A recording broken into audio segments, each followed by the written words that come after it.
Kwita kumenya ko noteri ufite ububasha bwo kwemeza ihererekanya ry'uburenganzira bw'ubutaka ari noteri mu by'ubutaka mu murenge waho ubutaka buherereye.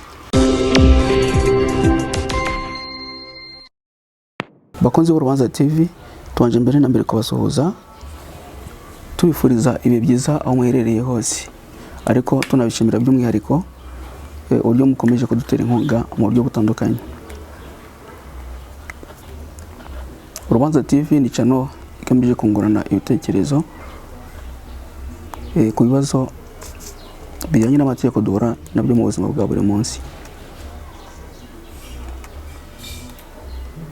Ibiganiro byacu ahanini byibanze ku byemezo by'inkiko bifatwa bitanga umurongo wakwifashishwa mu gukemura ibibazo by'amategeko biba byasuzumwe cyane cyane mu byegeranyo by'inkiko bitangazwa n'urwego rw'ubucamanza. Nubwo ibiganiro byacu byubakiye ku manza zicibwa n'inkiko zo mu Rwanda, za manza zitanga umurongo wifashishwa mu gukemura ibibazo by'amategeko, rimwe na rimwe abantu biba byababereye ihurizo, ntabwo bibujije ko no mu gihe hari urubanza rwaciwe n'urukiko rwo mu mahanga dushobora kurwifashisha nabwo tukarwungurana ibitekerezo mu rwego rw'amategeko, cyane cyane iyo rufite icyo rwakwigisha cyangwa icyo rwamarira abantu mu rwego rw'amategeko. Ariko nanone urwo rubanza rukwiriye kuba urubanza rufite icyemezo cyafashwe kitanyuranyije n'umuco nyarwanda cyangwa n'amategeko y'u Rwanda. Usibye kungurana ibitekerezo, iyi channel none ni channel izajya idufasha kumenya amakuru ku manza zimwe na zimwe, cyane cyane zahitinze. Ukeneye inama, ufite igitekerezo cyangwa inyunganizi, ufite icyo wumva wakungura abandi, ufite urubanza ubona rufite icyo rwigisha cyangwa rugafasha abandi mu rwego rw'amategeko, turagusaba kuduhamagara kuri telefone 0788 683 066 cyangwa twandikira wifashishije email urubanza1@gmail.com. Kora subscribe cyangwa sabone mu gihe utarabikora kugira ngo ube umwe mu bambere bakurikirana ibiganiro byacu. Uyu munsi turaganira ku nsanganyamatsiko byerekeye kumenya amasezerano afite agaciro mu rwego rw'amategeko, hagati y'amasezerano y'ubugure bw'umutungo w'ubutaka yakozwe mu nyandiko bwite n'amasezerano y'ubugure bw'umutungo yakozwe mu nyandiko mvaho, benshi bakunze kuvuga kwitana none inyandiko mpamo. Mu byo muvandimwe dukurikiye cyangwa uzakurikira kino kiganiro mu minsi iri imbere, iyi nsanganyamatsiko ni insanganyamatsiko nziza cyane cyane ifitiye buri wese akamaro. Buri muntu wese yifuza kugura ubutaka mu Rwanda, yaba ari mu Rwanda, yaba ari mu mahanga, yaba ashaka kubugura, yaba se yanatuma n'uwabumugurira. Iyi nsanganyamatsiko ifite umumaro kuko irinda uwo ari we wese kwashaka kugura umutungo w'ubutaka imanza. Kenshi na kenshi umutungo w'ubutaka ni umutungo ukomeye, ndetse abantu baha agaciro haba mu Rwanda haba no mu mahanga. Ni umutungo buri wese aba yifuza gutunga, usibye amikoro akunze kuba makeya. Ikiganiro cyacu rero kiradufasha kurebera hamwe ibintu bikurikira. Turareba igisobanuro cy'amasezerano y'ubugure mu mategeko y'u Rwanda. Turareba nanone itandukaniro riri hagati y'amasezerano akozwe mu buryo bw'inyandiko bwite n'amasezerano akozwe mu buryo bw'inyandiko mvaho imbere ya noteri. Nyuma y'ibyo turaza kurebera hamwe noteri ufite ububasha bwo kwemeza ihererekanya ry'uburenganzira ku mutungo w'ubutaka. Aha rero nk'uko biri muri gahunda ya channel yacu, ikigamije turareba icyemezo cy'urukiko cyafashwe n'urukiko rw'ikirenga cyangwa umurongo wafashwe kuri iki kibazo, ugaragaza amasezerano nyayo hagati y'ayo masezerano yombi, icyemezo cyakwifashishwa mu gukemura ibibazo bisa n'icyari cyasuzumwe muri urwo rubanza. Tutabatindiye, ubusanzwe mu mategeko y'u Rwanda ibyerekeye kamere n'imiterere by'igurisha, ibyerekeye ibintu bishobora kugurishwa, ibyerekeye inshingano z'umugurisha, iz'umuguzi, ibyerekeye ububasha bwo kugurisha n'ibindi birebana n'igurisha byateganywaga n'itegeko ryo kwa 30 Nyakanga 1888 rishyiraho igitabo cya gatatu cy'urwego rw'amategeko mbonezamubano yerekeye amasezerano n'inshingano, cyane cyane mu ngingo zaryo za 263 gukomeza.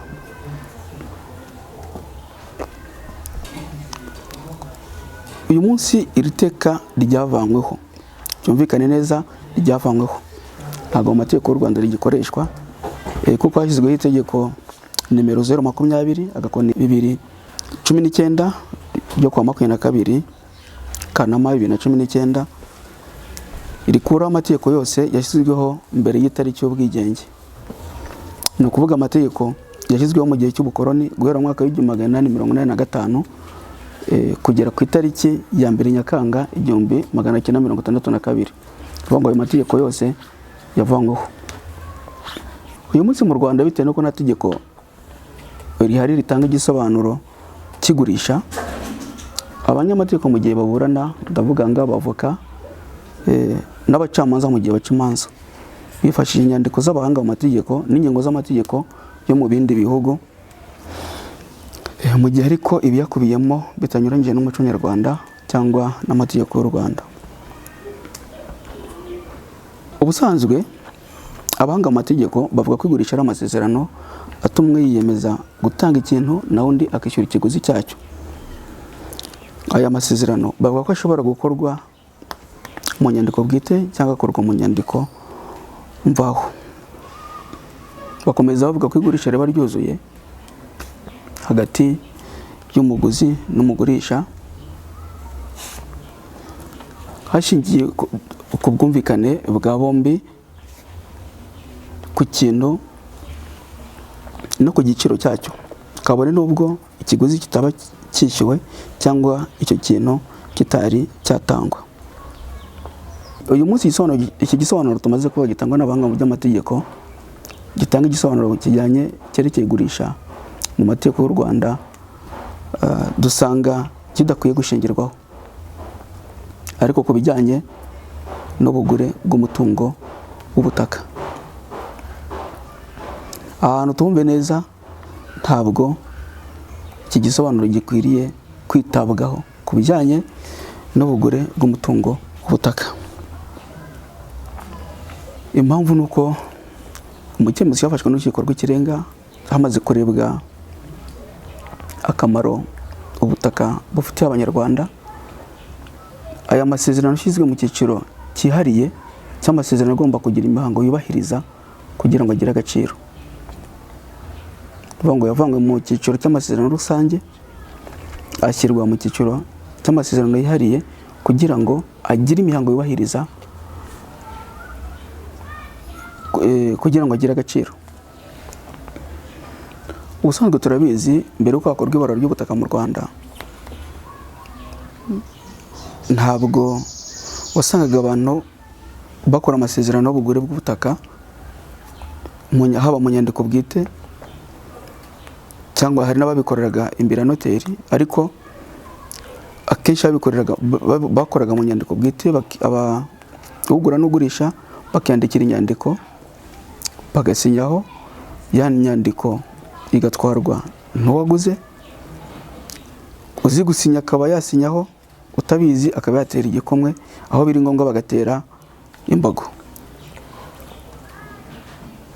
Uyu munsi rero byarahindutse, aho habereyeho ibarura ry'ubutaka. Ubutaka bwose bwarapimwe,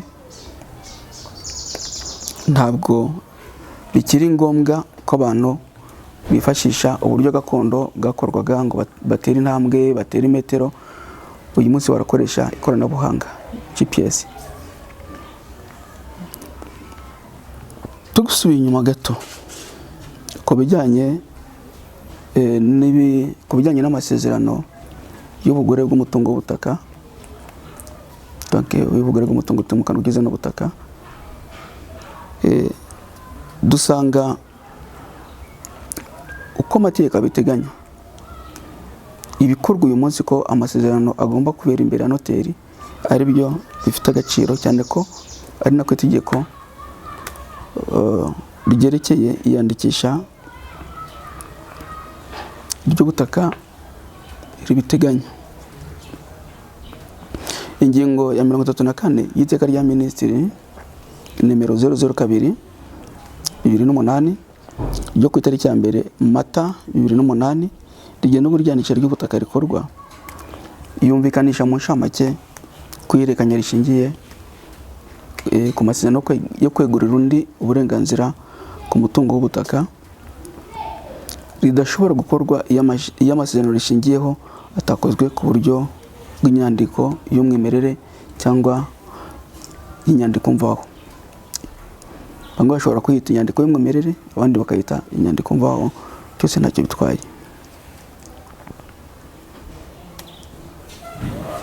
Ubusanzwe tugiye mu itandukaniro ry'aya masezerano, inyandiko bwite ni yanditswe n'abantu ubwabo n'imikono yabo, nta yindi mihango ibaye. Aho usanga abagiranye amasezerano bashobora gusinya, hari naho bashobora gutanga abahamya nabo bagasinya, ntihagire urundi rwego rw'ubuyobozi ruyigiramo uruhare. Aha rero nk'uko twari tumaze kubibona, amasezerano y'ubugure bw'umutungo utimukanwa ugizwe n'ubutaka afite agaciro nayabereye imbere ya noteri. Ariko nanone turaza kwibaza, ni noteri wuhe mu by'ukuri ufite ububasha bwo kwemeza ihererekanya ry'uburenganzira ku butaka? Impamvu y'iki kibazo ni uko ahanini tubona abanoteri mu nzego zitandukanye. Hari aho dusanga noteri muri RDB, hari aho tuzasanga noteri mu karere, hari aho tuzasanga noteri mu murenge, hari aho tuzasanga abanoteri muri minisiteri zitandukanye, hari aho tuzasanga noteri muri ambasade, hari naho tuzabona abanoteri bikorera. Tudatinze kuri ikibazo rero, turi kwita kumenya ko noteri ufite ububasha bwo kwemeza ihererekanya ry'uburenganzira ku butaka ari noteri mu by'ubutaka mu murenge w'aho ubutaka buherereye. Ntabwo ari noteri wikorera, ntabwo ari noteri muri minisiteri, ntabwo ari noteri mu karere, ni noteri mu by'ubutaka mu murenge w'aho ubutaka buherereye. Ni umukozi wa leta. Umurongo wafashwe n'urukiko rw'ikirenga mu rubanza rufite nimero RS agakoni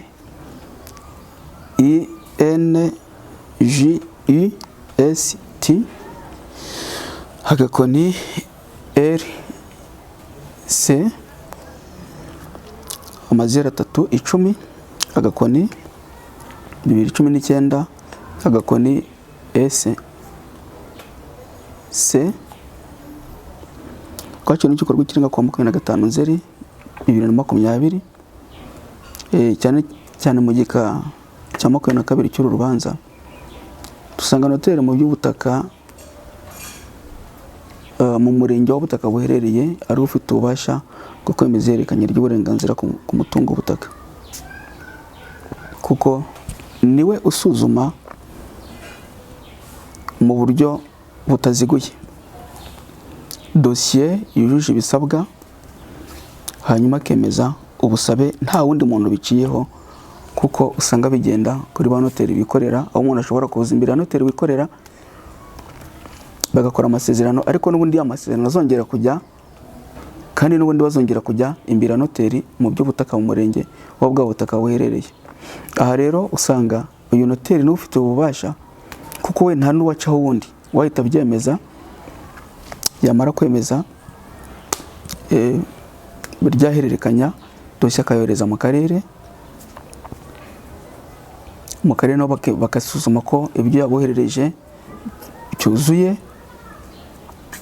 Nyuma yo kubisuzuma nabo bakongera bakabyohereza umubitsi w'impapuro mpamo z'ubutaka, nawe akongera agasuzuma koko byaba byavuye mu murenge, ibyoherejwe n'umurenge byageze mu karere bikoherezwa n'akarere, nawe bikamugeraho byujuje ibikenewe.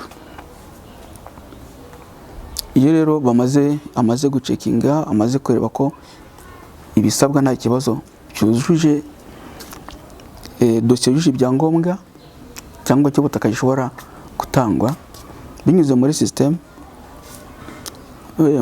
ikoranabuhanga Rwanda Administration Information System, benshi bakunze kuvuga ko ari RAIS. Ibiro by'ubutaka mu karere bisohora icyangombwa, cya cyangombwa cy'ubutaka nyiracyo akaba yaza kucyafatira cyangwa akagifatira ku murenge, cyane ko n'ubundi imirenge ari ijya kwifata ku karere, noneho abaturage bakaza kwifatira ku mirenge.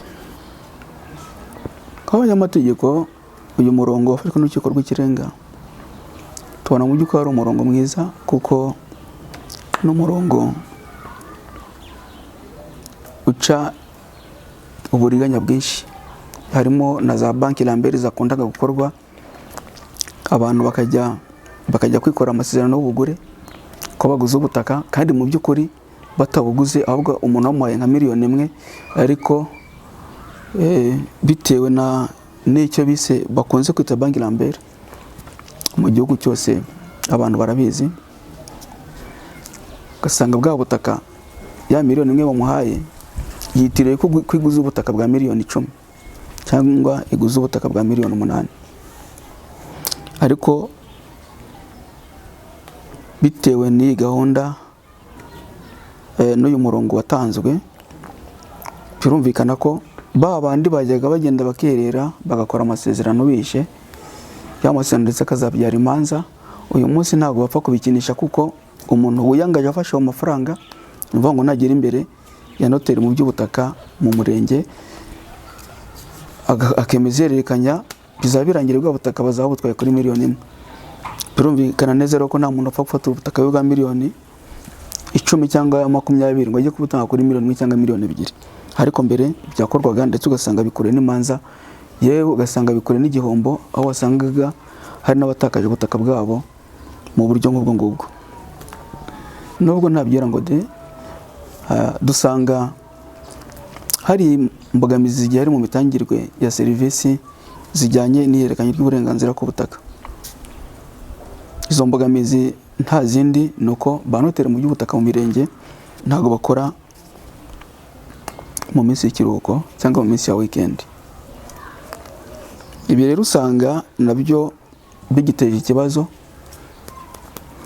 kuko hari abantu baba barashyize ubutaka bwabo ku isoko bitewe n'ibibazo baba bafite bitandukanye baba bashaka gukemura, bakabona abaguzi muri weekend cyangwa bakabona abaguzi mu minsi y'ikiruhuko. Ibi binajyana no kuba hari abantu benshi baba bashaka kugura ubutaka, nanone bwa butaka bashaka kugura cyangwa bashaka kurambagiza bakaba batayibonera umwanya bitewe no kuba bari mu kazi. Iyo rero byageze muri weekend, benshi baboneraho umwanya wo kuba bajya kureba ubutaka buri ku isoko, bakabusura bakareba n'aba babwishimira. Hari n'abafite amadeni kuri banki bagize imishyikirano n'amabanki, ku buryo amabanki babwira ati noneho mwebwe mushake abaguzi, umuguzi wishakira bitewe na kredi yamunaniye kwishyura cyangwa yifuza no kwishyura mbere yaho, akaba yafata umutungo we akawugurisha, noneho mu gihe awugurisha akishyura banki, uwo yawugurishije nawe akaba yahabwa icyangombwa ndetse agakorerwa ihererekanya ry'uburenganzira ku butaka. Ariko kenshi na kenshi abagura ubutaka hari igihe babugura babona umwanya muri weekend cyangwa muri ya minsi y'ikiruhuko twari tumaze kuvuga, none ugasanga ntabwo bahise bakorerwa ihererekanya ry'uburenganzira ku mutungo, bakabura ubahereza iyo serivisi. Iyo hatari nk'ibibazo bya banki, nibura wenda hari nk'ikibazo cya banki ho ntabwo bigorana cyane, ariko iyo ari mu bantu basanzwe bikunze guteza ikibazo, kuko babura ubahereza iyo serivisi bakajya kwiyambaza abanoteri bikorera, ariko ugasanga nanone nubwo babiyambaje ntabwo bagera muri sisiteme mu buryo koranabuhanga ngo barebe icyishe inyuma y'ubwo butaka, ngo barebe ubwo butaka abafiteho uburenganzira, bahite banakwinjira muri sisiteme bakora bemeza ihererekanya ry'uburenganzira ku mutungo w'ubutaka. Usanga ari ahangaha ariho hashobora kongera gukorerwa uburiganya, kuko hari n'abadatinya guhereza abandi ibyangombwa by'ibihimbano. Mu cyemezo twari tumaze kuvuga, urukiko rw'ikirenga rwagaragaje impamvu amasezerano agomba gushyirwa mu masezerano yihariye, akagira imihango yubahiriza.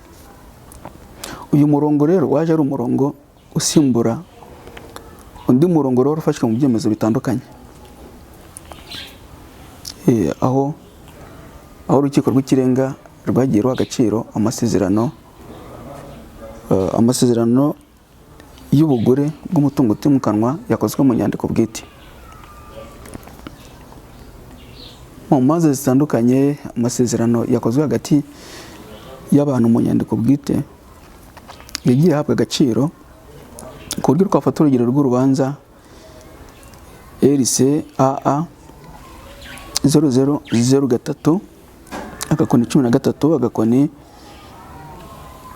CS Cour suprême rwaciwe n'urukiko rw'ikirenga ku itariki ya 31 Mutarama 2014, aho uru rubanza rugaragaza ko amasezerano yakozwe mu nyandiko bwite hagati y'umuguzi n'umugurisha yahawe agaciro. Uwashaka kureba uru rubanza cyangwa gusoma ibirukubiyemo yareba mu cyegeranyo cy'ibyemezo by'inkiko volume ya 2 2014 cyasohotse mu kwezi k'Ukwakira 2014. Uru rubanza muri iki cyegeranyo ruri ku rupapuro rwa 65 kugera ku rupapuro rwa 80. Aha nanone hari umuntu ushobora kwibaza ngo ni impamvu ki urukiko rw'ikirenga rugenda ruhindagura imirongo. Ese ni gute rwaba rwarafashe imirongo ivuguruzanya? Icyo twavuga kuri iki kibazo nuko ibyemezo by'urukiko ntabwo ari ibyemezo bihamaho ibihe byose, ahubwo ni ibyemezo bigenda bihinduka bitewe n'ibihe. Donc uko ibihe bihinduka ni nako n'ibyemezo by'inkiko bigenda bihinduka. N'abahanga mu mategeko ibi bintu barabivuga, aho twafata urugero rwitwa Remy Cabrilac ivuga ko ibyemezo by'inkiko bidashikama nk'amategeko ahubwo binduka bitewe n'igihe. Donc havuga muri aya magambo, la règle jurisprudentielle est instable et la jurisprudence est parfois plus efficace que la loi elle-même. Si un texte de la loi garde toute son efficacité jusqu'à son abrogation, la règle jurisprudentielle s'émousse au fil du temps. Izi manza uwashaka kuzisoma cyaba uyu murongo mushya wafashwe n'urukiko rw'ikirenga, zaba n'imanza zagiye zifatwa, zaba n'imanza zagiye zicibwa mbere, nta kintu kigoye ufite smartphone ukagira na internet. Kuzifungura biroroshye kuko ziri kuri channel yacu ahagana hasi. Mushobora kuzifungura, kuzisoma, kuyisangiza abandi, ndetse mukamwazibika muri mudasobwa zanyu cyangwa kuri email. Munsi y'izi manza murasanga nanone link ishobora kubafasha kubona inyandiko ndangamikorere ya serivisi z'ubutaka yanditswe n'ikigo gishinzwe imicungire n'imikoreshereze y'ubutaka mu Rwanda mu mwaka wa 2019. Mu kiganiro cyacu cy'ubutaha tuzarebera hamwe uburiganya bushobora gukorwa mu gihe cy'igurisha ry'umutungo utimikanwa ugizwe n'ubutaka, n'uburyo umuntu yarindira amafaranga ye umutekano mu gihe ashaka kugura, yaba yigiriye yo ku giti cye, yaba atumye abandi cyangwa nawe bamutumye. Kora like mu gihe unyuzwe n'ikiganiro n'ibikubiye muri iki kiganiro. Kora share usangiza abandi ikiganiro. Tanga comment mu gihe ufite inyunganizi, icyo wongera cyangwa inama utanga cyangwa icyo wifuza twasangiza abandi. Iki kiganiro mwagizwagaho na Maître Jean de Dieu afatanyije na Nshimiyimana Ivan Emile, wakoze akazi n'umurimo utoroshye kugira ngo abantu bafite ubumuga bwo kutumva no kutavuga bashobore nabo kumenya ibiba biri gukorwa, bashobore kumenya ibyemezo biba biri gufatwa, bashobore kumenya n'ibyo bakora nabo mu buryo butaziguye, bagura, bigurira cyangwa nabo bashobora bagurira n'abandi. Ahangaye icyo twavuga nuko kenshi na kenshi tubona social media dahereza agaciro abantu bafite ubumuga bwo kuvuga, bwo kutumva no kutavuga, kandi nabari abantu bafite umumaro bakorera igihugu ndetse banakora rimwe na rimwe imirimo bahemberwa. N'abantu mu biganiro byacu tuzakunda gukorana kuko mu rwego rw'amategeko bafite uburenganzira, bafite n'ubushobozi, ndetse n'ibikorwa byose ku rwego rw'igihugu baba bagomba kubimenya. Twari tubashimiye, naho ubutaha murakoze. Abatarashobora kwiyandikisha bakora subscribe cyangwa s'abone babikore kugira ngo bajye bakomeza gukurikirana ibiganiro byacu mu ba mbere. Bye.